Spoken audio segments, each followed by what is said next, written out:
Hey Wanderers! Another day, another parcel. And yung i-open natin today ay para naman sa mga bagets dahil good job sila this school year. Deserve nila ng simple gift. For the tita mo na ang person. Huy! Ang in-order ko nga para sa kanila itong fun cooking toy set. Dahil mahilig nga sa luto-lutuan itong dalawa kong pamangkin, ay naisipan kong i-level up yung kanilang paglalaro. Ang dami rin itong pagpipilian. May 18 pieces per set, 33 pieces, 45 pieces, at 48 pieces. So, itong in-order ko is yung 45 pieces. Ako na nga lang daw ang mag-unbox at sila na ang bahalang magluto. Pati nga ako ay na-excite na rin. Healing your inner child yarn. Kasama itong sponge, food grade molds na may napaka-cute na shapes. Cookware accessories din like spatula, whisk, kutsara, tinidor, maliit na kutsilyo, chopping board. Condiment bottles na rin for soy sauce, ketchup, tomato sauce, cooking oil para sa real cooking vibe. May napaka-cute na drinking water dispenser rin para sa pretend play. Kasama rin tong baso in fairness. Mini plates and bowls na rin nakasama. Itong dumpling molder. 12.5 cm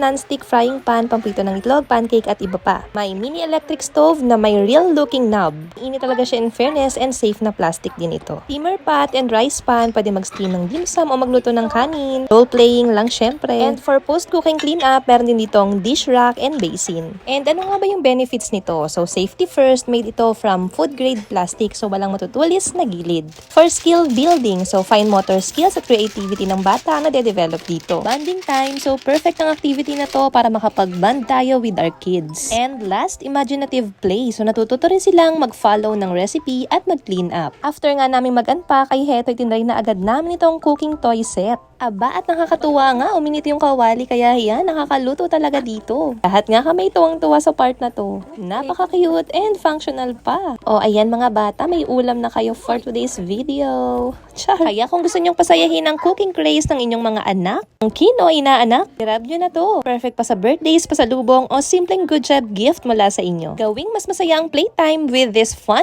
cooking toy set. Alam nyo na, iwan ko na lang dyan yung link.